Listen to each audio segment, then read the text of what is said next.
우선 과제물에 대해서 먼저 잠깐 소개를 하고요. 그다음에 오늘 강의할 내용은 이제 7장과 8장 초반 내용입니다. 우선 과제물은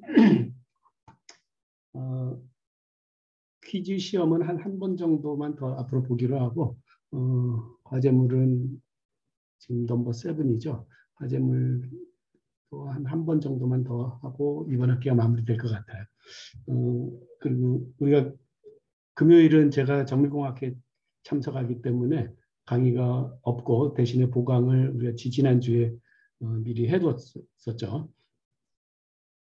그러면은 오늘 강의 7장하고 그다음에 8장 초반까지 금속 구조에 기인하는 효과들 요걸 이제 설명을 하고 나면 다음 시간에 우리가 강의할 내용은 이제 10장으로 바로 넘어가려고 해요. 10장은 이방성 항복 조건, 그다음에 이방성 항복 함수에 대한 내용이에요. 그러면은 다음 시간 이제 과제물 발표하는 시간이 다음 주 수요일이니까 12월 1일 수요일이잖아요.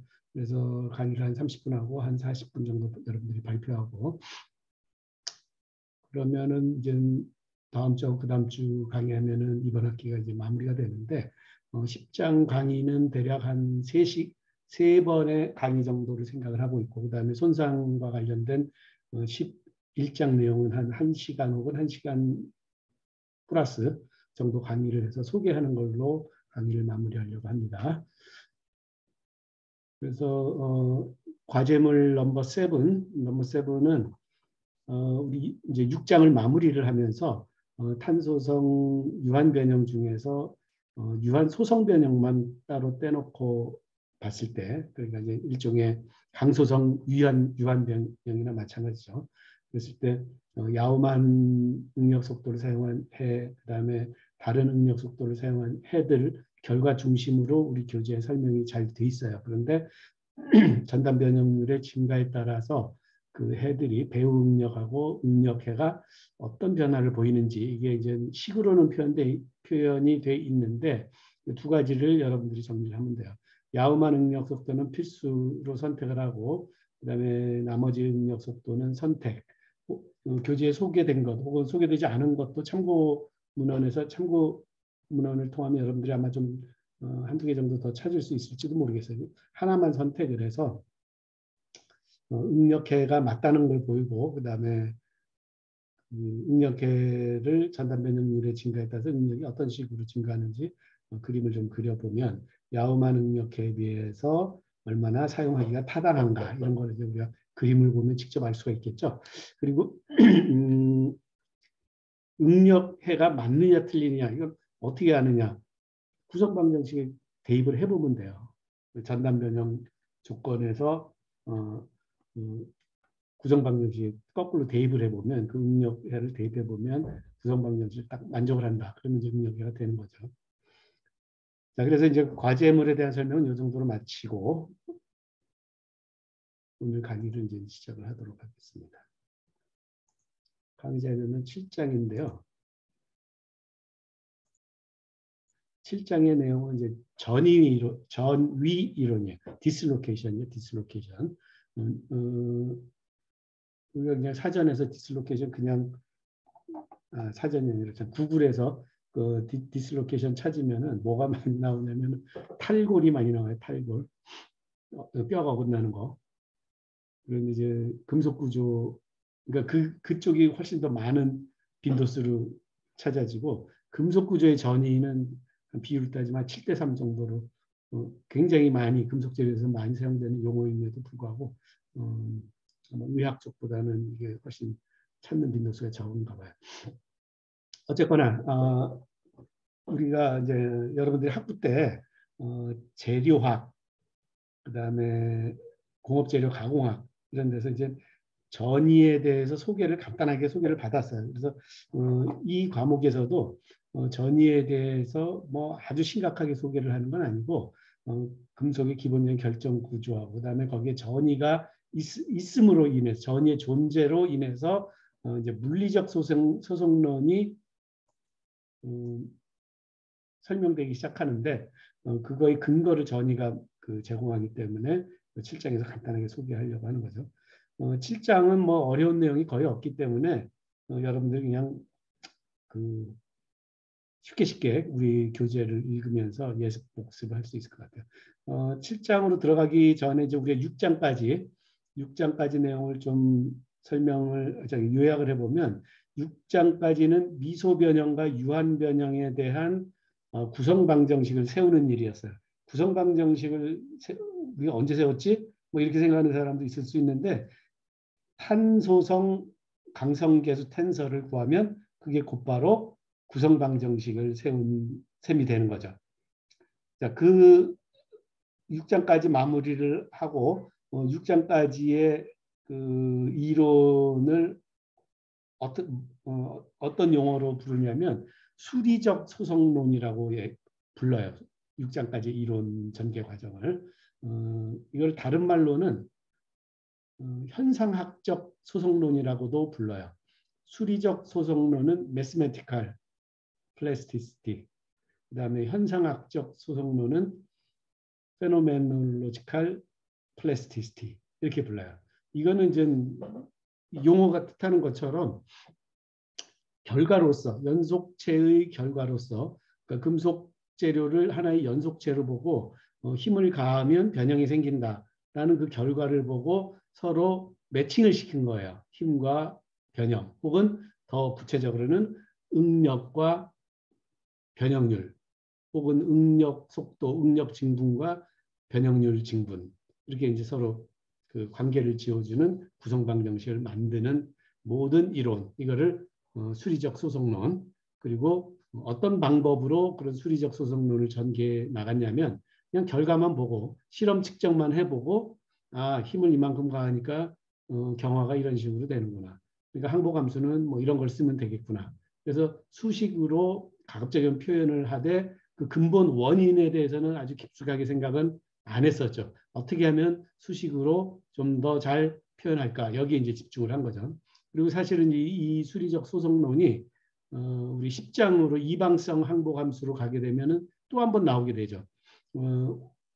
6장까지는 우리가 등방성이면서 그 다음에 압축성 혹은 비압축성이라는 건 이제 부피가 변하는 거죠. 변형하는 도중에 비압축성 혹은 압력 민감성 재료, 압력에 따라서 소송 변형의 그 거동이 틀려지는 그런 재료에 대해서 모델링을 했었죠.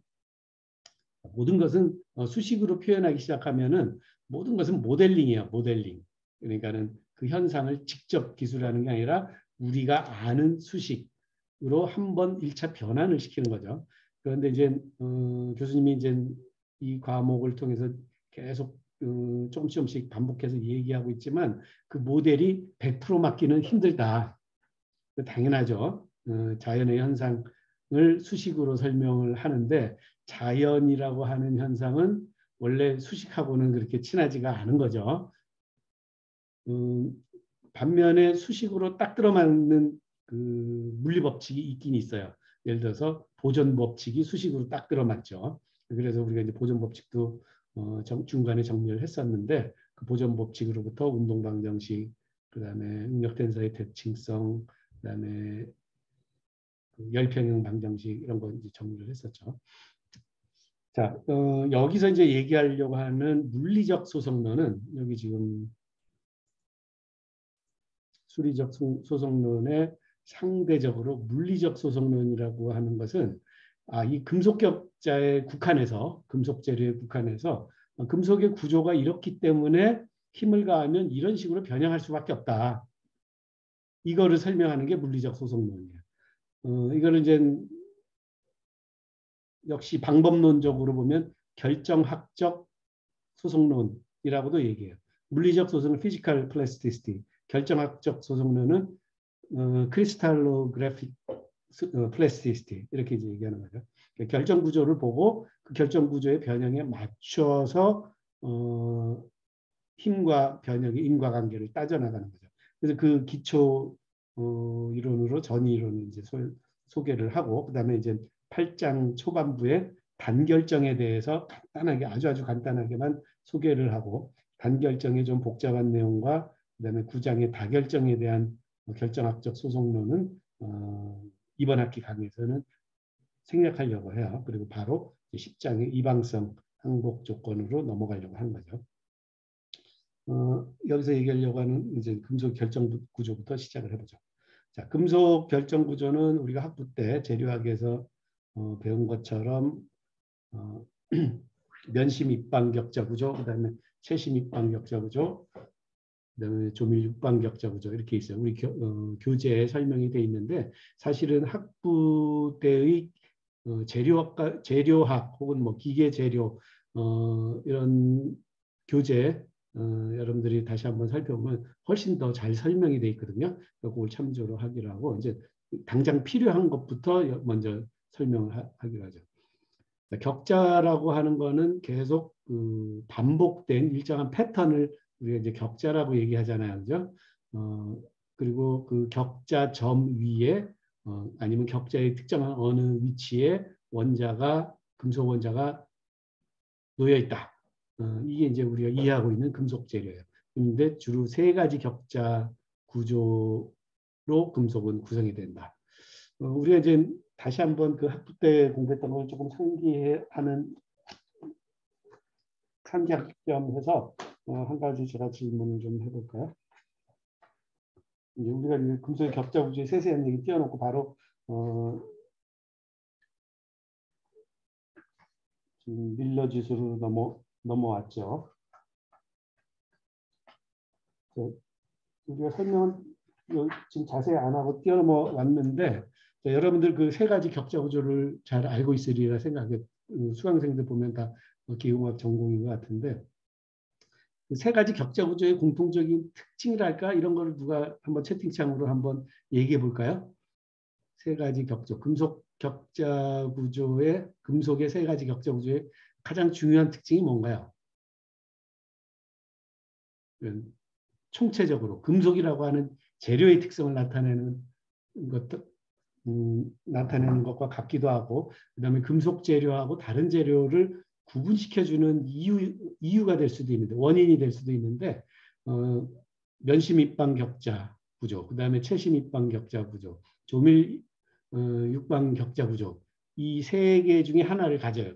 금속이 격자 구조를 가지면. 그리고 금속의 99.9%는 다 격자 구조를 갖죠. 그랬을 때 그 세 가지 격자 구조에 공통된 특징이 하나 있다라면 어떤 특징일까요? 아직 채팅창이 열리지 않고 있네요. 채팅창을 통해서 대답을 해도 좋고 뭐 마이크를 통해서 대답을 해도 좋아요. 누가 한번 대답해 볼까요? 뭐 짐작도 괜찮아요. 맞지 않아도. 그럼 우리가 그 주제를 생각하면서 또 토의를 할 테니까, 얘기를 할 테니까. 자, 원자가 어떤 방식으로 놓여 있는 거죠? 이 세 가지 격자 구조의 특징은 격자점에 각각 원자가 놓여 있는데, 그럼 제가 힌트를 주죠. 원자가 조밀하게 놓여 있어요. 그러니까 빡빡하게 놓여 있어요? 아니면 성기게 놓여 있어요? 이 세 가지 격자 구조의 특징은 어떤 것 같아요? 금속 원자가 공간을 채우는데 금속 원자를 공이라고 생각해 봅시다. 공. 그랬을 때 이 원자끼리 서로 다 있습니다. 사실은 서로 다 있는지 아닌지는 모르지만 더 이상 가까이 갈 수는 없어요. 그 노래도 있죠. 가까이 하기엔 너무 먼. 더 이상 가까이 할 수 없을 정도로 원자는 밀집돼 있어요. 그래서 우리가 이미 그런 성질 때문에 소성 변형하는 동안에 금속의 비합 축성에 대해서 이미 한번 얘기한 적이 있죠. 원자가 더 이상 가까이, 웬만한 힘으로는 더 포개질 수 없을 정도로 가까이 있어요. 자, 그러니까 원자가 서로 다 있을 정도로 더 이상 가까이 갈 수 없을 정도로 격자점에 놓여 있는 게 중요한 특징이에요.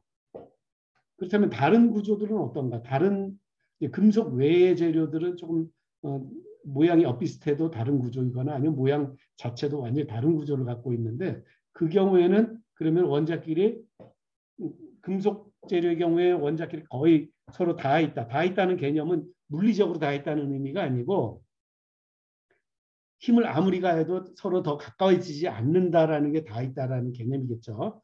자, 그렇다면 다른 재료들은 어떨까요? 예를 들어 플라스틱 재료, 세라믹 재료. 금속에 비해서 상당히 멀리 떨어져 있어요. 그 얘기인즉슨 뭐냐면 공간이 있다. 금속 외에 다른 플라스틱이나 세라믹은 공간이 있다.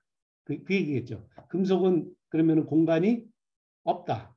우리 김희수 양이 아주 잘 대답한 것처럼 공간이 없어요.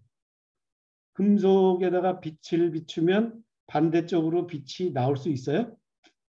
없잖아요. 공간이 없어요. 광자가 통과할 수 있는, 빛이 통과할 수 있는 공간이 없다고요.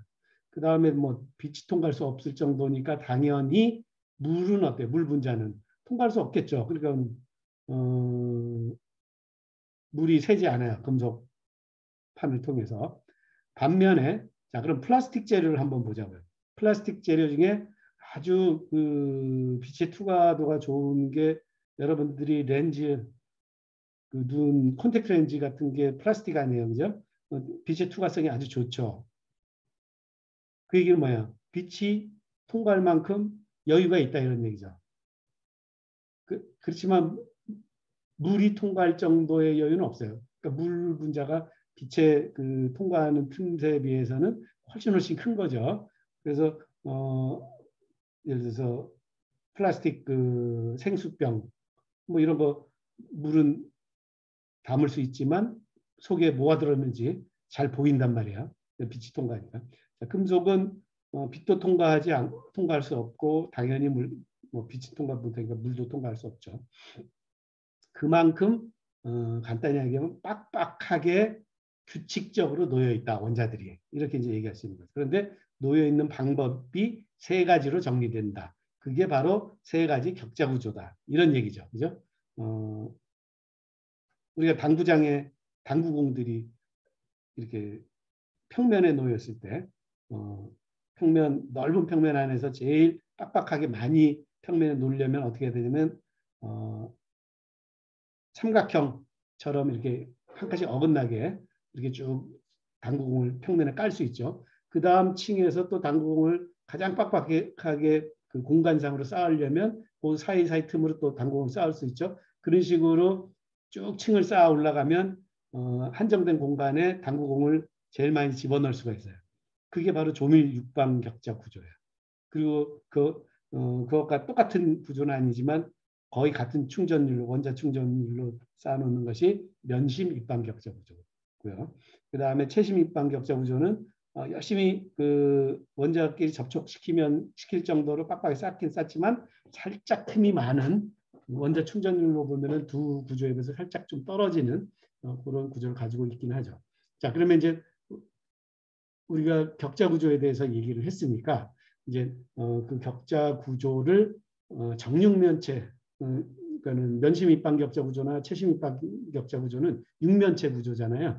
그리고 정육면체 구조하고 그다음에 여기 조밀 입방 격자 구조도 소개가 되어 있거든요. 조밀 입방 격자 구조의 방향을 나타내는 방법을 한번 소개해 보죠. 방향을 나타낼 수 있는 방법으로 면 밀러지수, 면의 방향을 나타낸다. 그랬을 때 면을 어떻게 나타내냐면, 자, 요 그림이 여기 그려져 있어요. 요 그림에 정육면체가 그려져 있는데, 뭐 편의상 한 변의 길이를 1이라고 하죠. 단위 길이라고 가정을 해봅시다. 그랬을 때, 요 지금 빗금친 이 대각면 X, Y, Z축의 절편 2를 끊는 요 세 개의 점을 이은 요 대각면을 우리가 선택을 한다면 요 면의 방향은 어떻게 나타내는 게 좀 쉬울까? 그래서 어떻게 나타내냐면 이런 식으로 나타내요. 요 대각면의 평면의 방정식, 공간 평면의 방정식은 X 앞에 어떤 개수, Y 앞에 개수, Z 앞에 개수 곱하고 그것이 어떤 상수값이 때문에 평면의 방정식인데 그 오른쪽을 이제 1로 만들어요. 그럼 그 상수를 나눴다는 얘기죠. 그리고 그 개수를 분수로 나타낸 다음에 요거 그러면은 C1분의 1, C2분의 1, C3분의 1 요거의 최소 정수비를 그러니까 C1과 C2와 C3의 최소 공배수를 곱하면 되겠죠. 최소 정수비를 HKL 이런 식으로 나타내면은 그거를 요 격자 구조에서 방향을 쉽게 나타낼 수 있는 한 방법이다. 그래서 이 방법을 쓰는 거를 면밀러 지수를 사용한다. 요거를 면밀 그러니까 중괄호 우리가 보통 사용하는 소괄호를 쓰고 정수 HKL 정수 세 개를 쓰면 이거는 어떤 격자 안에서 어떤 방향을 나타낸다. 이렇게 약속하는 거를 면밀러 지수라고 얘기하죠. 자, 지금 요 빗금친 대각면의 경우에는 이 절편값이 아까 1이라 그랬죠. 그러니까는 C1, C2, C3가 각각 1, 1, 1이 될 거고, 그죠? 그 다음에 그거의 정수비가 그냥 1대 1대 1이니까 좌표가 절편 좌표가 각각 1, 1, 1로 정수화 시킬 수가 있어요. 그래서 요 빗금친 면은 밀러 지수를 이렇게 1, 1, 1로 나타내면 요거는 어떤 면을 나타낸다. 격자 안에서 어떤 면을 나타낸다. 이렇게 이제 약속을 하는 거죠. 그런데 이게 이제 격자 구조다 보니까 이 옆에 있는 격자 구조를 한번 생각해 봐요. 옆에 이제 정육면체가 하나 또 붙어 있고 이것이 수없이 옆으로도 오른쪽 옆으로 왼쪽 옆으로 위로 아래로 그다음에 x축 앞뒤로 이렇게 격자 모양이 정육면체 격자 모양이 계속 반복될 거 아니에요. 그죠? 그런데 격자점에 놓여 있는 원자는 다 동일한 원자예요. 그러다 보니까 우리가 우리 편에 의해서 좌표축을 x, y, z 좌표축을 잡았지만 원자의 입장에서 보면 이렇게 x축, y축, z축을 이 사용자 마음대로 임의로 잡는 거는 좀 억울하죠. 왜냐하면 원자는 서로 다 같은 원자가 같은 종류의 원자가 순금속의 경우에 그렇죠. 같은 종류의 원자가 이렇게 앉아 있는데 예를 들어서 이걸 90도를 돌린다거나 아니면 180도로 회전을 시킨다거나 어떤 특정 축에 대해서 아니면은 뭐 X축이나 Y축이나 Z축에 대해서 90도, 180도 혹은 뭐 270도 이런 식으로 회전시켜 가면 어떤 면을 보면 같은 면을 얘기하고 있는 경우가 있어요. 예를 들면은 그 같은 면을 얘기하고 있는 경우를 우리가 100면을 한번 생각해 보죠. 100면은 어떤 면이냐면 요 면이에요. 요 면. 여러분도 만약에 이 강의자료를 혹시 인쇄했으면 아니면 태블릿에 요 강의 자료를 보고 있으면 빨간색 잉크나 파란색 잉크 색깔이 있는 잉크로 한번 100면을 한번 표시를 해보세요. 나도 한번 표시를 해볼 텐데 손으로 하면은 이제 직선이 잘 안 나와서 저는 자를 대고 한번 그려보겠습니다. 저걸로 그리는 게 낫겠군요. 형광펜으로 한번 그려볼게요.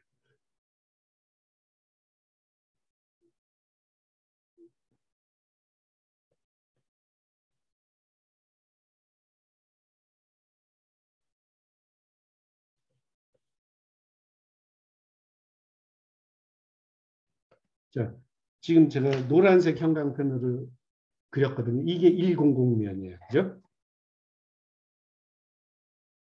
왜 100면이냐?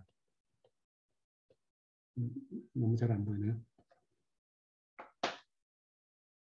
왜 100면이냐? 간단하게 혹시 익숙하지 않은 사람을 위해서 좀 너무 흐리니까 형광펜은 또 형광펜 지워주면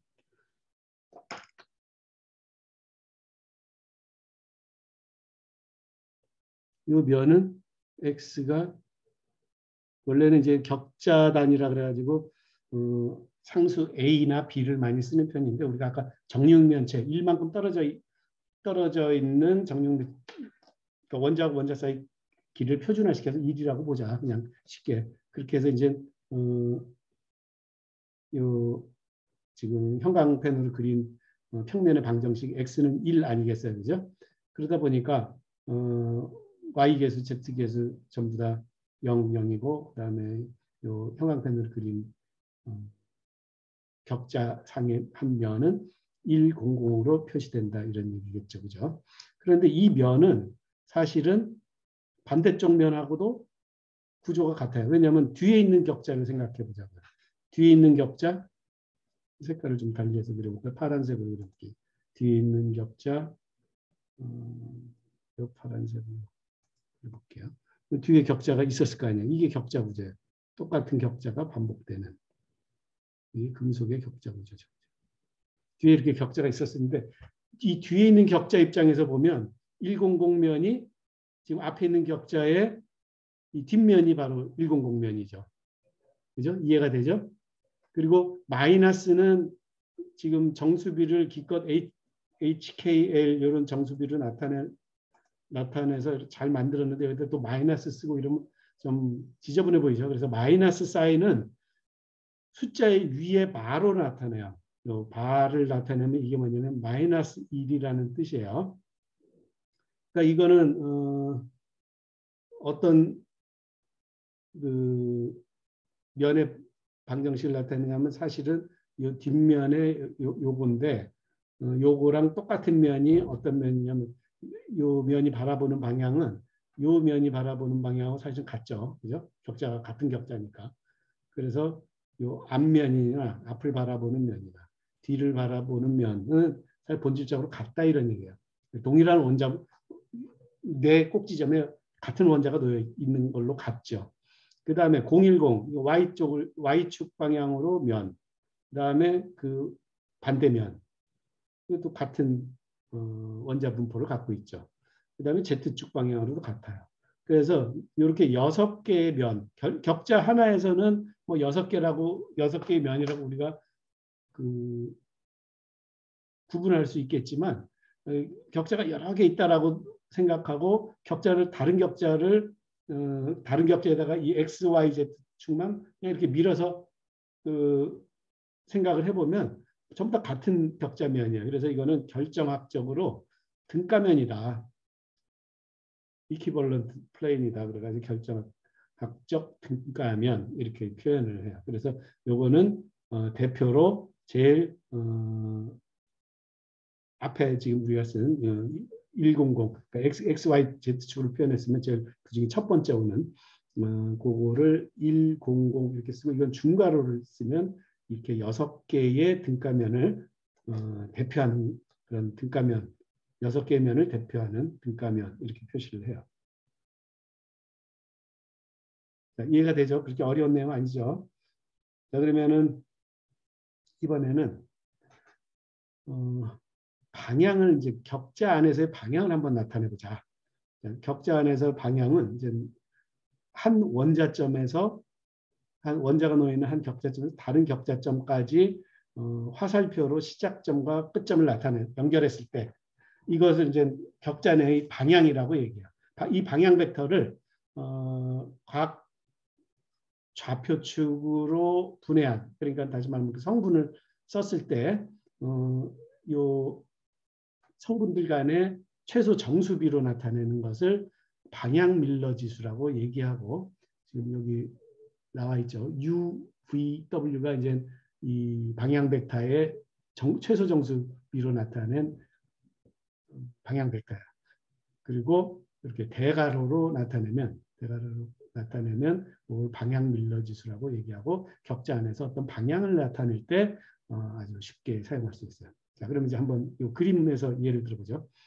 자, 101은 자, 요 벡터인데 요 벡터는 성분이 요 정육면체는 편의상 표준화시켜서 크기가 1이라 그랬죠. 그러니까 성분이 X축으로 1, Y축 성분 0, Z축 성분으로 1이었죠. 그러니까 이걸 정수비로 나타내면 101이 되고 그다음에 이렇게 대괄호로 나타내면 이게 방향 밀러 지수가 되고 그다음에 원점에서 요 정육면체 요 점에까지의 방향 벡터를 나타내면 111이 되고 그다음에 예를 들어서 요 원자 격자점에서 요 격자점까지 방향 밀러 지수는 방향이 마이너스 방향이니까 0, 마이너스 1, 0. 그런데 마이너스는 복잡하게 보이니까 위에다가 말을 붙인다 그랬어요.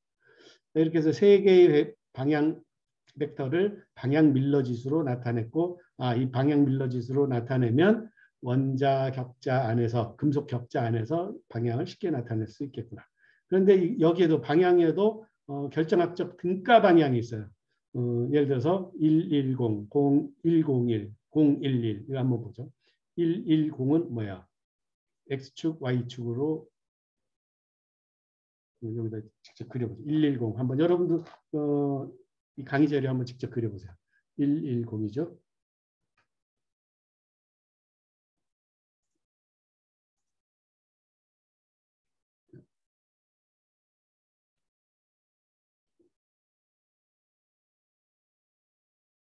그 110이죠. 그죠? 그다음에 101 이거는 여기 표시되어 있죠. 101은 101로 표시되어 있어요. 그다음 011은 요거죠.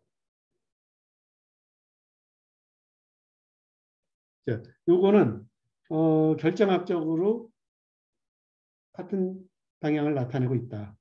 자, 이거는 왜 그러냐면 옆에 있는 격자를 생각을 해봅니다. 옆에 있는 격자를 생각해보면 아, 요게 지금 같은 방향을 나타내고 있구나. 110, 110, 110.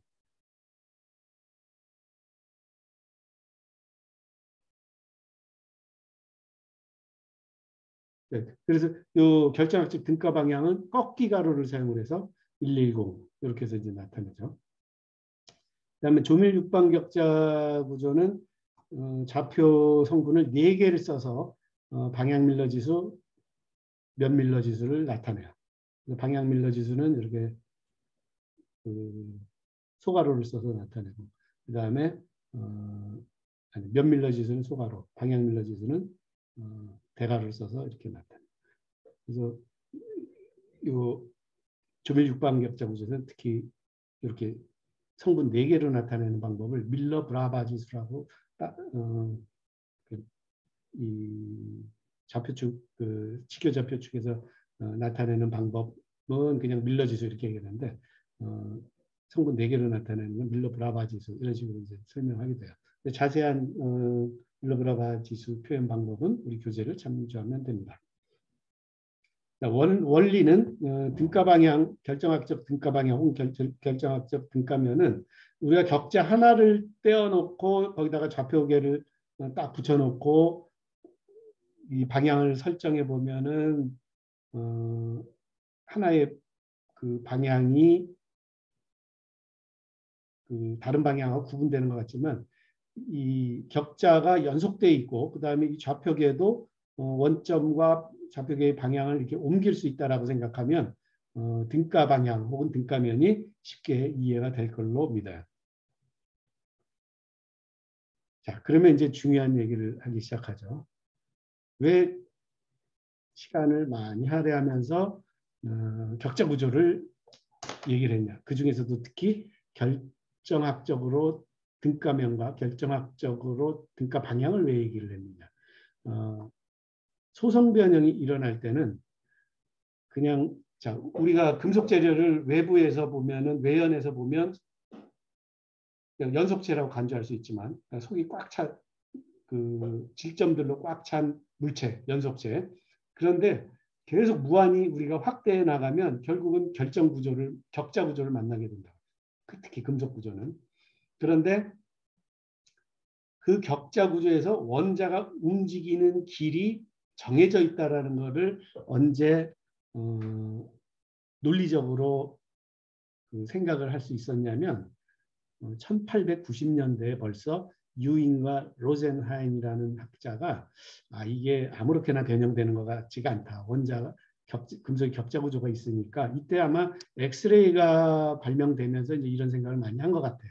그래서 보니까 엑스레이를 비춰보니까 뭐 이렇게 랜덤하게 빛이 나오는 게 아니고 일정한 방향으로 항상 나온단 말이죠. 그래서 이게 격자 구조를 갖고 있구나. 그다음에 소성 변형을 시키고 나서 보니까 이 격자의 변형이라는 게 격자가 변형되려면 원자가 이동을 좀 해줘야 되는데 외형이 바뀌려면은 원자의 그 상대적인 위치가 재편성이 돼야 되잖아요. 그런데 그게 랜덤하게 그냥 밀가루 반죽처럼 랜덤하게 되는 게 아니라 금속이 격자 구조가 갖고 있기 때문에 어떤 특정한 방향으로만 원자가 움직이겠구나. 이거를 추론했어요, 사실은. 그래서 특정한 결정학적 평면 위에서 그 다음에 특정한 결정학적 방향으로만 원자가 이동한다. 이렇게 이제 추론을 한 거죠. 그리고 그 평면과 그 특정한 결정학적 평면과 특정한 결정학적 방향의 조합을 슬립계라고 이름을 붙였어요. 자, 그러면은 요게 이제 제가 손그림을 그렸는데 그럼 특정한 결정학적 방향이나 특정한 결정학적 평면 위라고 하는 건 뭐냐면 예를 들어서 여기 지금 빨간색 화살표로 나타낸 요 방향 요거는 요 면 위에서 대각선 방향으로 지금 원자가 이동한다. 이런 의미를 나타내겠죠. 그다음에 이 파란색 화살표, 요 윗면 위에서 이쪽 대각선 위로 원자가 이동해 간다. 이런 표현을 나타내고 있죠. 그러면은 빨간색 화살표, 그다음에 파란색 화살표는 각각 하나씩의 슬립계를 나타낸다. 이렇게 이제 설명하는 거죠.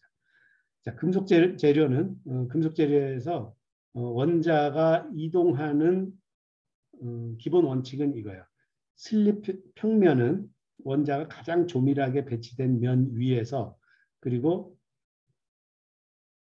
슬립 방향은 슬립 평면에서 가장 원자가 조밀하게 배치된 쪽으로 방향으로 슬립이 일어난다. 슬립이라는 건 뭐냐면 원자의 한 칸 건너뛰기예요.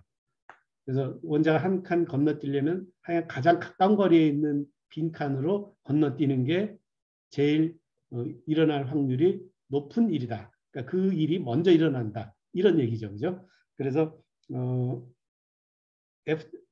FCC, 그러니까 면심 입방 격자 구조 금속의 슬립계는 예를 들면 슬립평면 111에서 슬립 방향 110으로 요 조합, 요 슬립계로 원자가 이동한다. 원자가 슬립된다. BCC는 슬립 방향 111에서 슬립평면 요 세 개 중에 하나. 그다음에 조밀 육방 격자 구조는 강의 자료, 이제 우리 교재를 참조하기 바라요.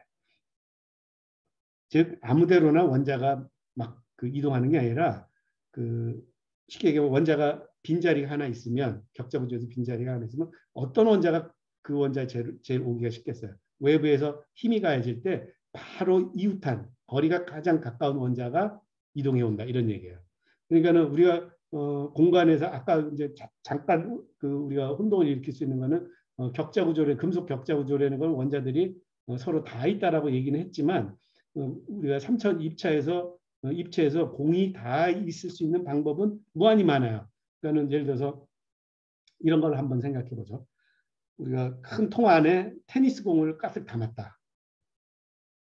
테니스 공이 랜덤하게 담겨 있다. 그러면은 그냥 우리가 거시적으로 보면은 테니스 공은 다 서로 다가 아니고 특정한 그 테니스 공끼리 이렇게 다 있어요. 그죠? 그런데 바로 이웃한 테니스 공인 것 같지만 서로 다 있지 않은 테니스 공도 있다. 이미 그 두 개의 테니스 공의 중심 안에는 상당히 꽤 거리가 떨어져 있으면서 그 안에 빈 공간이 있는 그런 구조도 있다. 이런 얘기죠. 그런데 이 금속의 격자 구조는 아까 얘기한 것처럼 아까 뭐 당구공으로도 예를 들었고 지금 테니스 공으로도 예를 들지만 아주 정돈된 원자들이 정돈된 상태에서 가장 공간을 빽빽하게 채우고 있어요. 그런데 그럼에도 불구하고 빈 공간이 있단 말이야. 그런데 그 빈 공간을 통해서는 원자가 이동하지 않는 거죠. 딱 접촉하고 있는 사실은 이제 그래서 접촉하고 있다는 말을 쓰는 게 조심스러운데 실제로 원자가 접촉하고 있지 않아요. 공이라고 생각하면 우리가 서로 접촉하고 있다라고 생각하는데 원자라고 하는 거는 인력과 그 청력으로 이루어진 그리고 아주 그 밀입자들로 이루어진 그런 물질이기 때문에 그게 뭐 접촉돼 있다 안 돼 있다 이런 걸 얘기하기는 좀 힘들죠. 그래서 원자들이 방향으로 이동해 간다. 이게 이제 금속 재료에서 원자가 이동하는 기본 원리예요. 자, 그러면 이제 원자가 이동한다는 것은 무슨 뜻일까? 바로 이 전위를 생각을 하면 원자가 이동한다는 게 이런 뜻이구나. 이걸 이제 생각할 수 있죠. 자, 외부에서 전달 능력을 줬을 때 지금 이렇게 3D 모양의 직면체의 한쪽 끝에 윗면에 전달 능력 타우, 아랫면에 전달 능력 타우가 주어져 있으면 처음에는 마치 스프링처럼 약간 평행사 변형으로 이렇게 탄성 변형을 할 거란 말이죠. 그런데 이 힘의 전달 능력의 크기를 살살 증가를 시키면 조금씩 증가시키면 어떤 일이 과연 일어나느냐.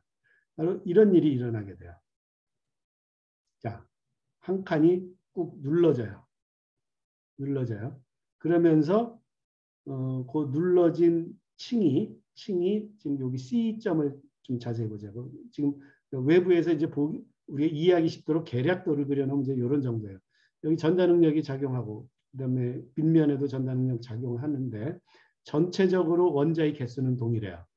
원자의 개수는 동일하고 그다음에 우리가 미시적으로 보면 격자 구조도 변한 건 하나도 없어요. 전부 지금 정육면체를 계속 유지하고 있는데 단지 요 C점 바로 밑에 있는 요 두 개의 원자 사이의 간격이 살짝 넓어지면서 여기는 지금 동일한 간격으로 되어 있는 것 같지만 요거를 조금 더 합리적으로 보려면 요 그림을 보면 조금 더 이해가 쉬워요. 자, 요 그림 보면 위에는 원자가 3개, 아래에는 원자가 2개로 지금 이루어져 있죠. 격자 간의 간격이 아래쪽은 팽팽하게 잡아당겨져 있고 위쪽에 있는 격자 간격은 지금 꾹 눌려져 있죠. 그죠? 그러니까 탄성 변형에서 꾹 눌려져 있는 상태고 아래쪽은 탄성 변형에서 쭉 잡아 늘려져 있는 상황이에요. 격자끼리 그 간격이. 스프링이라고 생각하면 제일 쉬워요. 원자점과 원자점 사이에는 스프링이 다 연결돼 있다라고 생각하면. 그런데 그 스프링이 전달 능력이 이 C점을 이동시킬 수 있을 정도로 계속 작용하고 있으면 이 C점이 어떻게 되냐면 자꾸 한 칸씩 오른쪽으로 이렇게 이동해 간다고요. 즉 C 위에 있는 그 원자가 한 칸씩 계속 오른쪽으로 가면서 조금만 움직여주면 한 칸씩 그 모든 원자가 한 칸씩 쫙 움직이면서 마지막에 B점으로 요 C 그 층이 밖으로 탁 이렇게 튀어나오는 것처럼 보이겠죠. 실제로 원자가 A점에서 B점까지 이동한 게 아니고 각각 한 칸씩만 이렇게 조금씩 이렇게 이동을 한 거야. 여러분들이 그 줄을 서 보면 알겠지만 한 사람이 그 한쪽 끝에서 왼쪽에서 저 오른쪽 끝으로 한 사람이 전체 다 이동해서 가도 한 칸 이동하는 거고 그 다음에 한 발짝씩만 왼쪽으로 다 이동을 해도 왼쪽으로 한 칸 이동하는 거잖아요. 지금 요거는 후자에 해당해요. 그래서 원자들이 조금씩만 위치 이동을 하고 나면 결국 어떻게 되냐면 제일 아래에 있는 그림처럼 여기에 B점처럼 한 층이 튀어나오는 것처럼 이렇게 보이게 되겠죠. 그죠? 자, 격자 구조는 어때요? 우리가 요 소성 변형이 일어나기 전에 격자 구조. 격자 구조라는 거 요 한 칸 얘기하는 거죠. 격자 구조 다 사각형을 소성 변형하고 나서도 사각형을 다 유지하고 있죠. 모든 곳에서. 그런데 외형은 어떻게 되어 있냐면 이 빨간색 선으로 표시해 놨죠. 이렇게 직사각형이었는데 이렇게 한 칸 밀린 이런 도형이 되는 거죠. 3차원적으로 보면 이렇게 한 칸 밀려 있는 모양이 되는 거죠. 이게 어떤 원리에 의해서 이렇게 쉽게 변형될 수 있느냐. 바로 요 C점에 해당하는 요거를 우리가 전위라고 얘기해요. 디스로케이션.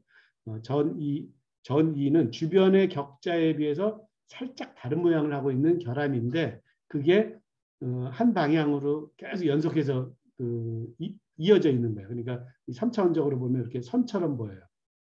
이거를 전위선이라고 얘기하죠. 그랬을 때 전이가 있느냐 없느냐는 어떻게 판정할 수 있느냐. 이렇게 한 점에서 출발해서 격자 상수, 격자의 크기만큼 오른쪽으로 한 칸씩 가보고, 그 다음에 아래쪽으로 한 칸 가보고, 그 다음에 왼쪽으로 다시 한 칸씩 가보고, 위쪽으로 다시 한 칸씩 오면 그 개수가 동일한 개수만큼 오른쪽, 아래, 왼쪽, 위 이렇게 패곡선을 이제 그리려고 노력을 했는데 그럼에도 불구하고 끝점에 딱 와보니까 시작점에 닿지 않으면 이거를 우리가 뭘로 알 수 있냐면 이 안에 전이가 하나 있구나 이렇게 알 수 있죠. 그래서 그 시작점과 끝점을 연결하는 벡터를 B로 표현하면서 B 벡터 이거를 버거스 벡터라고 얘기해요. 그런데 만약에 전이가 없으면 어떻게 돼요? 버거스 벡터 제로가 되죠. 그죠? 그 전이는 크게 이제 인상전이하고 나선전이 이렇게 두 개로 구분할 수 있는데, 아까 이제 그 격자 자리에 원자가 놓여 있어야 되는데 원자가 없다라는 게 이제 우리가 베이컨시 혹은 공공 빈자리 이렇게 얘기하는데, 이제 골로 원자 마치 이동하는 것처럼 이렇게 보이는 거죠. 그죠?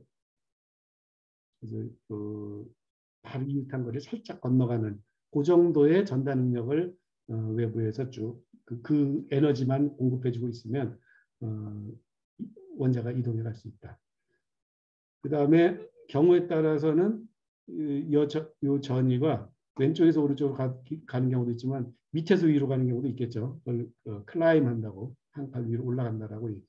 그 다음에 어떤 전이는, 요거는 이제 인상전이의 운동이고, 전이가 이런 식으로 격자 구조가 어긋나는 경우도 있어요. 그러니까 한 바퀴 트위스트를 한 것처럼 요걸 나선전이라고 얘기해요.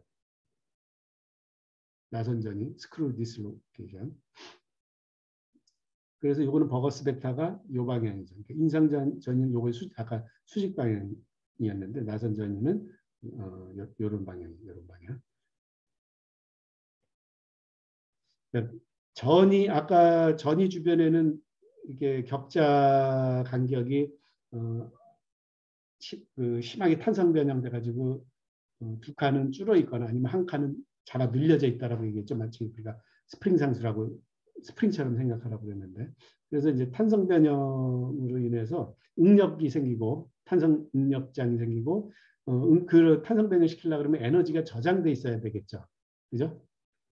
그래서 어느 정도의 에너지가 저장이 되느냐, 이 정도 아주 이제 단순한 계산으로, 그러니까 단순화 시켜서 계산하면 이런 정도로 에너지가 저장이 돼 있는데, 서로 같은 방향으로 전이가 이제 나선 전이는 이렇게 T자로 표현을 하죠. 그러니까는 T자로 표현돼 있으면 T자의 뾰족한 부분으로는 격자선이 쭉 존재하는 거고, T자에 뾰족하지 않은 반대 방향으로는 격자선이 하나 모자라는 거다. 이게 이제 뭐 사실은 없어진 게 아니고 외부에서 전달 능력이 가해지다 보니까 위에 있는 격자선이 지금 살짝 이동하고 있는 거죠. 그죠? 그런 그림을 이 T자 모양으로 나타내는데, 이 T자가 이동을 하는 게 바로 전이가 이동한다. 그러니까 전달 능력이 작용하는 동안에 전이가 이동한다. 그리고 이 T자가 완전히 한 칸 왼쪽 끝에서 오른쪽 끝으로 나오면 전달 능력이 그만큼 작용하고 있었을 테니까 전달 능력이 해준 일은 전달 능력 곱하기 격자 단위 길이 격자 상수만큼의 일을 하니까 요 전이가 한 칸 오른쪽으로 완전하게 이동하는 것처럼 이렇게 보이겠죠. 그죠? 그런데 이 전이가 한 개만 있을 이유가 없어요. 격자 구조에. 그래서 여러 개가 있을 수 있는데 그래서 두 개의 인상전이가 이렇게 같은 방향으로 놓여 있다. 그러면은 요거는 서로 에너지 응력장 및 에너지를 갖고 있는데 버거스 벡터가 같은 방향이면은 서로 반발하려고 해요. 청력이 작용한다 이런 얘기죠. 그다음에 인상전의 방향이 반대면 즉 버거스 벡터의 방향이 서로 반대면 서로 끌어당기려고 해요. 그래서 인력이 작용을 해서 이 두 개가 딱 만나면 어떻게 되겠어요?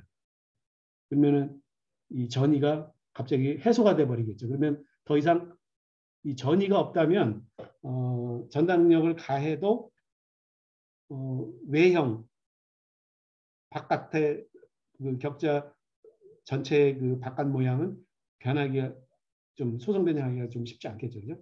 사실은 이제 거꾸로 얘기를 해야 되는 건데, 외부에서부터 전달 능력을 가하면 전이가 생기기 시작하면서 왼쪽에서 오른쪽으로 이동을 해요. 그런데 전이가 한 개만 있는 게 아니라 막 수없이 많은 전이들이 막 여기저기서 이동을 할 텐데, 공교롭게 이렇게 버거스 벡터의 방향이 반대면 전이가 상쇄될 수도 있다.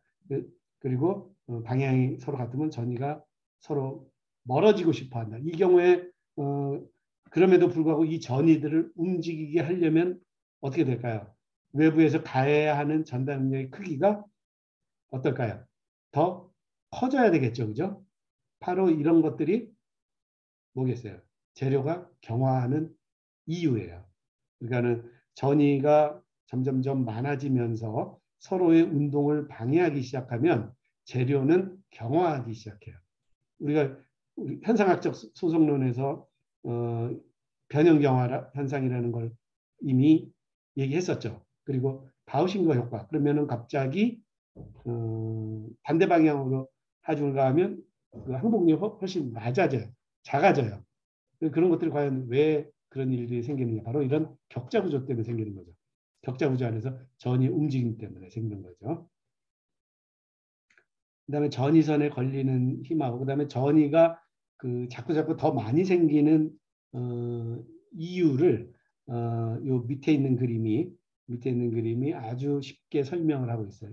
밑에 있는 그림은 프랭크 리드 그런지라고 해서 예를 들어서 우리가 순금속 외에 합급 원소가 들어가 있으면 그래서 철 같으면은 그 사이에 탄소 원자가 끼어 있으면 탄소 원자가 철 원자보다 훨씬 작잖아요. 그래서 철 원자가 격자 구조에 앉아 있는데 그 사이사이에 탄소 알갱이들이 끼어 있어요. 그러면은 전이선이 그 탄소 원자에 딱 걸려 가지고 전달 능력이 계속 지금 제일 아래에 있는 왼쪽 그림을 보면 전달 능력이 가해지고 있는데도 전이를 선으로 한번 우리가 생각해 봅시다. 그러면 A점과 B점에 딱 걸려가지고 전달 능력이 가해지면 그 탄소 원자에 걸려 있는 전선은 꼼짝도 못하고 그 움직이지 못하고 있는데 상대적으로 그 사이에 있는 전선은 마치 실처럼 장력이 작용한 실처럼 쭉 이렇게 휘면서 그다음에 전선에는 장력이 작용하면서 바깥으로 이렇게 퍼져나가다가 결국은 계속 전달 능력이 가해지면 전이선이 그러니까 이동할 만한 크기의 전달 능력이 가해지면 예를 들어서 패곡선으로 다시 만들어진 후에 A점과 B점을 연결하는 곳에는 또다시 전이선이 연결이 돼가지고 전달 능력이 작용하는 동안에 계속 그 전이선이 내부에서 생겨나고 바깥으로 이렇게 파도처럼 그 물결처럼 이게 바깥으로 계속 퍼져나갈 수가 있다. 이런 식으로 전이가 자꾸 생길 수 있다. 요거는 하나의 전이가 점점 증가하는 전이가 증식하는 하나의 모형에 대한 얘기고 그 이 모형은 또 더더군다나 2차원에서의 모형이지만 사실 금속 격자 구조는 3차원 구조잖아요. 그러니까는 상당히 복잡한 형상으로 이런 모형들이 3차원적인 모형들이 아주 다양한 모형들이 여기저기 있을 수가 있어요. 왜냐하면 금속 재료는 대부분 불순물이 들어가 있든 아니면 합금 원소로 돼 있으면 그 중에 한 원소는 다른 원소보다 작기 때문에 이런 프랭크 리드 근원지의 역할을 할 수가 있다 이런 거죠. 그래서 외부에서 변형을 가하면 가할수록 전이는 점점 증가할 수밖에 없다. 그 다음에 전이가 이동하다가 어떤 막히면 더 이상 전진할 수가 없죠. 그죠? 벽을 뛰어넘기 전에는 전진할 수가 없어요. 그러면은 전이의 이동이 구속되는 거기 때문에 이런 곳에서는 항복 능력이 어떻게 돼요? 이 전이 이동에 필요한 전달 능력의 크기가 더 커지겠죠. 그죠? 그래서 일반적인 소송 변형에서는 이 벽의 역할을 하는 대표적인 게 뭐냐면 결정 및 경계예요. 결정 및 경계가 전이가 이동을 해서 결정 및 경계를 쉽게 만날 수 있으면 보통 항복 능력, 즉 유동 능력이 높은 편이에요. 강도가 높은 거죠. 그런 것을 우리가 이제 거시적으로 현상학적으로는 미세결정립이라고 얘기해요. 미세결정립은 어때요? 전이가 금방 결정립 벽을 만나잖아요. 결정립 경계벽을. 그죠? 그러면 항복 능력이 좀 높아지는 거죠. 여기 7장의 얘기고 전이와 연관해서 한 가지 추가해서 얘기하자면 전이가 점점 소송 변형을 할수록 전이가 점점점 생긴다. 그러면은 어떤 일이 일어나는 거나 마찬가지냐면 전이가 생기는 것 자체가 일종의 그 소재 안에 아주 미소한 결함들이 생기는 거나 마찬가지죠. 그죠? 그래서 우리가 이제 요즘에 그 물리적 소송론에서는 자꾸 그 손상 이론을 같이 겸해서 그 소재의 변형, 거동을 이제 얘기하기 시작하고 있는데 소재 내부에서 손상값이 점점점 쌓이는 것과 같게 되죠. 전이의 양이 증가한다는 의미는 격자 구조에서 원자가 앉아 있어야 될 자리에 원자가 없거나 아니면 한 원자만 앉아 있어야 되는데 바로 옆에 또 원자 딱 붙어 있어가지고 앉아 있거나 이런 것들이 다 뭐냐면 일종의 결함이라고요. 거시적으로 보면은 이 결함들이 많으면 많을수록 원자하고 원자 사이의 인력은 평균적으로는 약하게 보일 수밖에 없는 거죠. 그죠? 그러니까는 원자와 원자 사이의 인력이 어떻게 보면 우리가 이제 처음에 연속체 얘기를 했을 때 밀가루 반죽 얘기를 했었잖아요. 근데 밀가루 반죽이라고 하는 거는 밀가루 입자, 그러니까 질점으로서 밀가루 입자와 그 입자를 연결해주는 수분, 이 정도를 우리가 접착력을 유지하는 메커니즘으로 봤다면 금속 재료의 격자 구조는 원자하고 원자 사이 인력, 직접 인력을 약하게 해주는 모든 요인 이런 것들을 우리가 결함으로 볼 수가 있어요. 그러니까는 격자 위에 원자들이 빼곡하게 앉아 있으면 완전 무결한 그러니까 손상값이 제로이겠지만 원자가 한 칸 없다, 한 칸 건너뛰어서 이제 그 다음 칸에 원자가 있다. 그러면 이거는 이미 손상값이 꽤 높은 상태가 되는 거겠죠, 그죠? 결함이 전이가 많이 쌓인다라는 의미는 벌써 손상값이 높아졌다. 이렇게 이제 우리가 이해를 하면 되고, 여러분들이 이제 손상 모델에 대해서 이제 많이 그 연구과제 안에서 여러분들 수행할 연구과제 안에서 손상값 모델에 대해서 이제 연구하는 사람이 꽤 많을 거예요. 그랬을 때 과연 손상은 어떤 현상, 미세한 원자 구조에서는 어떤 현상으로 우리가 손상을 이해해야 되느냐. 전이의 집적이라고, 전이가 쌓인 거라고 생각하면은 괜찮아요. 전이가 쌓이면 어떤 일이 벌어지느냐. 아까 얘기했죠. 원자가 있어야 될 자리에 원자가 없거나 아니면 원자가 하나만 있어야 되는데 막 그 원자가 있어야 될 자리에 원자가 없다고 그래서 실제로 원자가 사라진 건 아니잖아요. 다른 자리에 가 있다는 얘기라고요. 그죠? 그럼 어느 자리에 가 있느냐. 하나만 있어야 되는데 거기 바로 옆에 붙어가지고 원자가 막 그 쉽게 얘기하면 스프링이 꽉 눌린 상태에서 원자 두 개가 거의 포개진 것처럼 이렇게 보이도록 그렇게 이제 놓여 있다. 그러면 이제 다른 곳에서는 원자가 있어야 될 자리에 원자가 이제 없어진 것처럼 보이겠죠. 자, 그러면은 이것을 만약에 모두 제자리로 리셋을 시킨다라고 하는 열처리 방법이 있어요. 이게 뭐냐면 바로 풀림 열처리예요. 풀림 열처리는 그렇게 뒤엉켜 있는 전이들이 뒤엉켜 있다. 즉 원자들의 위치가 조금씩 이렇게 막 벗어나 있는 격자가 많다.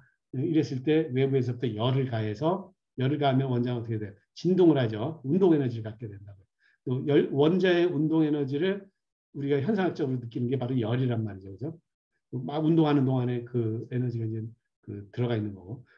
막 진동을 하다 보면은 옆자리에 가서 앉아 있는 게 훨씬 편하다. 그러면 그쪽으로 자꾸 가서 원래 격자의 제 위치로 가서 앉겠죠. 그죠? 모든 원자들이 다 제 위치에 가서 다시 차분하게 앉아 있으면 어떻게 되겠어요? 그게 풀림 처리된 거야. 전이가 해소됐다라고 얘기합니다. 거시적으로는. 전이가 해소됐다라고 얘기하고, 우리가 이제 전이라고 하는 단어를 쉽게 얘기하고 있지만, 사실 전이라고 하는 거는 원자 수준의 크기이기 때문에 우리가 직접 관찰하기는 힘들어요. 하지만 현미경으로 관찰하면 전이의 다발은 현미경으로 보여요. 전이 다발을 우리가 슬립선이라고 얘기해요. 슬립선.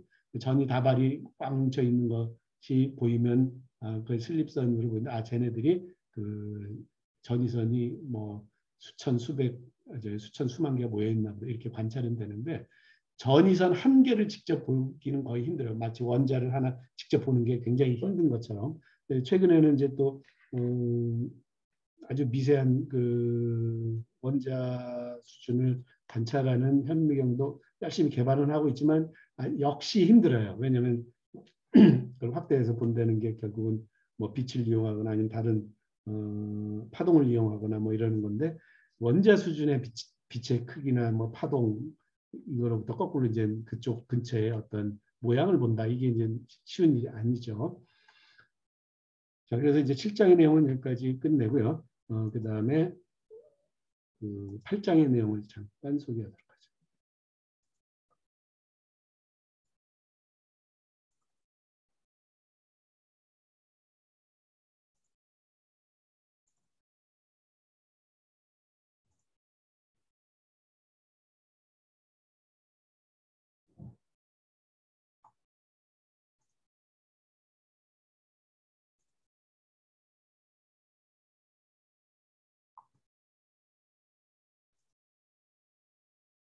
8장의 내용에 굉장히 중요한 내용이 하나 소개가 되어 있기 때문에 거기까지만 이제 강의하고 오늘 강의를 끝내려고 합니다.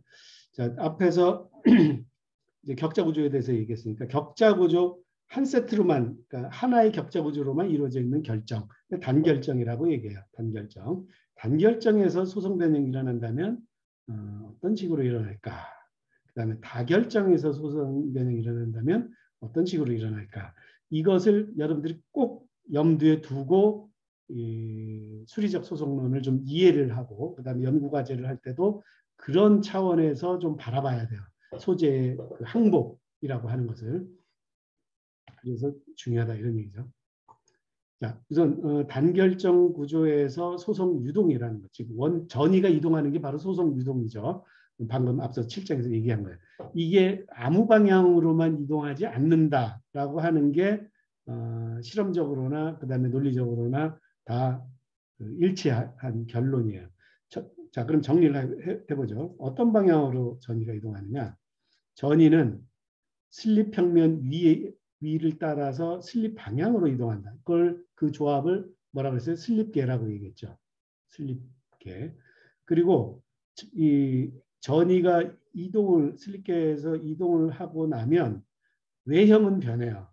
하지만 결정 구조, 격자 구조가 변하지는 않아요. 계속 뭐 육면체면 육면체를 유지를 해도 외형이 변할 수 있는 요인이 돼요.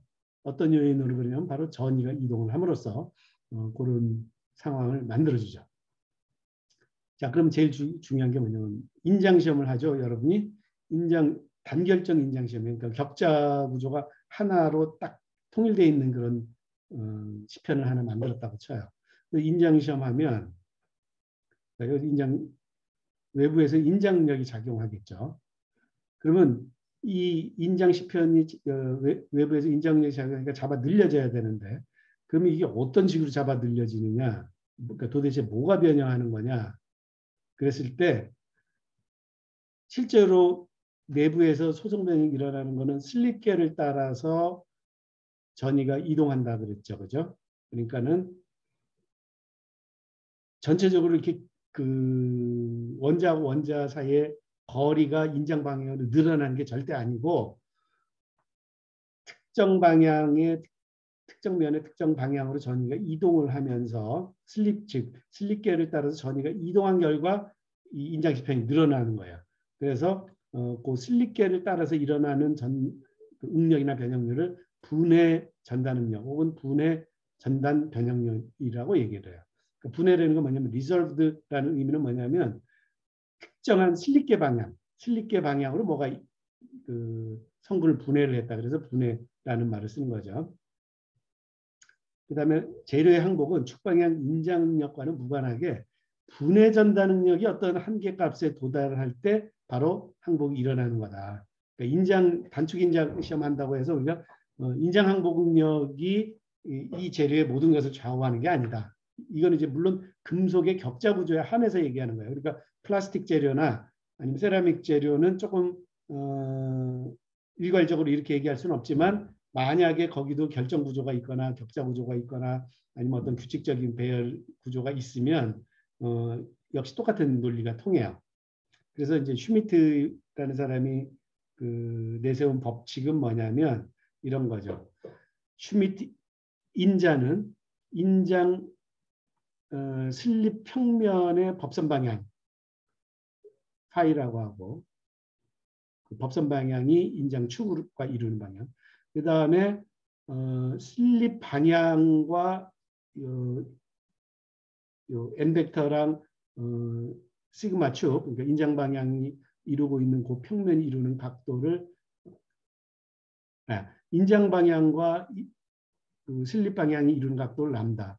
그 다음에 슬립 평면의 법선 방향과 인장 방향이 이루는 각도를 파이라고 하면 코사인 파이 곱하기 코사인 람다 배만큼 한 결과의 값이 이제 전단 슬립계 방향으로의 그 전단 응력 성분인데 요 크기가 일정한 크기가 돼야지만 전이가 움직여준다. 이게 슈미트의 법칙이에요. 그러니까 인장 응력이 어느 크기에 도달하면 그때 소성 변형이 일어난다. 이건 틀린 거예요. 금속의 격자 구조에 관한. 자, 요 그래프를 보면 아주 쉽게 이해할 수 있어요. 자, 단결정 인장 시편에서 만약에 우리가 격자 구조의 방향을 슬립계의 방향을 다양하게 잡고서는 인장 시험을 하잖아요. 그러면 어떤 일이 일어나냐면 가로축을 슈미트 인자, 그러니까 코사인 파이 곱하기 코사인 람다라고 하고 세로축을 임계축 응력, 그러니까 임계 인장 항복력이죠. 이라고 놓으면 이 방향에 따라서 최소값이 존재하고 최소값 외에는 아주 다양한 인장 응력을 보여줘요. 그러니까 점점 커지죠. 각도 파이나 람다에 따라서. 어느 정도 차이 나느냐. 1대 3 혹은 4 정도 4배 이상 차이가 날 수도 있어요. 하지만 이 재료가 그 단결정 격자 구조면 동일한 재질이면 타우 C는 같아요. 타우 C는 일정해도 이 각도에 따라서 이만큼씩 차이가 난다 이런 얘기예요. 자, 이건 단결정이 이럴지인데, 자, 이 똑같은 원리를 이제 사실 다결정에 대해서는 9장에서 다결정의 운동학에 대해서 설명하긴 하지만 여기서 다결정 얘기를 해도 괜찮아요. 자, 우리가 보통 시편은 단결정을 우리가 금속 재료 가지고 어떤 뭐 연구를 진행하는 경우는 그렇게 많지 않죠. 뭐 예를 들어 단결정의 가장 대표적인 사례가 두 가지 들라고 한다면 뭘 들 수 있을까요? 단결정의 대표적인 공업 재료. 아는 사람 있으면 채팅창에 한번 써보세요. 이런 재료는 단결정으로 만들어요. 이 정도는 대답할 수 있어야 되는데. 자, 첫 번째 예를 하나 들어주죠. 반도체 만들 때 실리콘 웨이퍼로부터 반도체 잘라서 반도체 만들잖아요. 그랬을 때 그 실리콘 그 인곳은 단결정으로 만들어요. 그래야지 격자 방향이 다 일정해야지 거기다가 도핑을 해가지고 회로를 만들어주죠. 그래서 그런 거 단결정 인곳이에요. 실리콘 웨이퍼의 인곳은, 실리콘 인곳은. 그래서 그거를 얇게 슬라이싱을 한 다음에 거기다가 이제 도핑을 하기 시작하는 거죠. 그리고 이제 반도체가 만들어지는 아주 대표적인 그 단결정 부품이라고 할까? 단결정 재료라고 할까? 이거 사례고. 또 단결정이 사용되는 경우가 있어요. 어떤 경우에 그러냐면, 혹시 아는 사람 있으면 대답을 한번 해보죠. 터빈 블레이드 중에 터빈 블레이드를 단결정 응고를 시켜서 주물로 만드는 경우 단결정 응고를 시켜서 터빈 블레이드를 만드는 경우가 있어요. 왜 그러냐면 아까는 결정립 경계에 전이가 도착하면 전이가 직접 된다고 얘기한 적 있죠. 그러면은 항복력이 증가되는 효과가 있다 그랬죠. 결정 경계를 만나가지고 전이가 더 이상 이동하지 못하면 항복력 증가할 수 있지만 만약에 거기서 이 부품이 고온에서 사용이 되면 어떠냐면 결정립 경계는 또 어떤 단점을 가지고 있냐면 내부의 격자 구조에 비해서는 외부 이웃한 두 개의 결정립의 격자의 방향이 다르기 때문에 결정립 경계라고 하는 것은 그 두 격자 방향이 타협을 이룬 층을 결정립 경계라고 우리가 얘기한다고요. 여러분들이 혹시 관심 있으면 결정립 경계의 구조 이걸 구글링해서 찾아보거나 아니면 학부 때 공부했던 재료학 그 교과서를 한번 보세요. 그러면 거기에 결정립 경계의 아주 왼쪽에 결정립의 격자 구조의 방향하고 오른쪽에 또 다른 랜덤하게 놓여 있는 또는 격자 구조의 방향을 원자들이 그 사이를 채우면서 아주 교묘하게 격자 구조를 유지하면서 그 부분을 채운 거예요. 그렇기 때문에 그 안에는 에너지가 조금 결정 경계 내부, 그러니까는 보통 격자 구조보다는 조금 에너지가 많이 쌓여 있을 수밖에 없어요. 왜 많이 쌓여 있겠어요? 격자 사이의 간격이 조금 늘어나 있거나 아니면 조금 줄어들어 있을 거 아니에요. 그래야지 서로 타협해서 이렇게 약간 변형된 형태의 격자로 그 경계를 이룰 거 아니에요. 그러니까 에너지가 많이 저장되어 있는 편이에요. 그러니까 외부에서 열을 조금 가하면 에너지를 조금만 더 가해줘도 거기에 미끄러져요. 그래서 그거를 금속에서 고온 크리프가 일어나는 원인이 돼요. 결정립 경계는. 그러다 보니까 이게 미세 결정립이면 좋은 줄 알았더니 좋죠. 사실은 상온에서 사용하기는 아주 좋죠. 미세 결정립 구조가. 근데 고온에서 사용하려면 아주 불리하죠. 왜? 결정립 경계가 그만큼 많으니까 그만큼 미끄러질 곳이 고온 크리프로 변형될 만한 위치가 많은 거죠. 그래서 그것을 결정 경계를 아예 없애버리자. 그게 단결정 블레이드예요. 단결정 터빈 블레이드를 여러분이 구글에서 한번 찾아보세요. 뭐 엄청나게 많은 이미지 자료들이 나오니까 거기 참조해서 보도록 하고요. 다시 본론으로 돌아와서. 자, 그런데 그 내부의 단결정 내부의 그 격자 구조를 하더라도 아까 전위가 이동해야 되니까 점점 경화된다 그랬죠. 그래서 경화되는 양상은 분해 전다 능력의 크기 자체가 점점 높아지는 걸 우리가 경화된다. 경화되는 요인은 뭐 주로 전위들이 뭉치는 거죠. 전위에 직접. 근데 단계가 대략 3단계로 이렇게 구분할 수 있다. 그 다음에 강의 시간이 거의 다 끝나서 스테레오 투영부터 한 20분 정도 설명하면 되는데 이거는 다음 시간에 마저 설명하기로 하죠. 얘기하면 또 시간이 상당히 길어지니까 지금 이제 한 1분, 2분 남은 것 같은데. 그래서 오늘 강의는 여기까지 하고 다음 시간에 8장의 나머지 강의 자료. 사실은 여기 보니까 7.2.3절에 이미 소개가 돼 있군요. 그런데 이 8장에서 소개하는 게 훨씬 더 도움이 돼요. 그래서 이걸로 좀 제가 강의 자료를 살짝 옮겼어요. 그래서 이 내용을 7.2.3절을 보면서 미리 좀 예습을 좀 하기 바랍니다. 자, 그러면은 오늘 강의는 여기까지 하고 마치도록 하겠습니다. 감사합니다.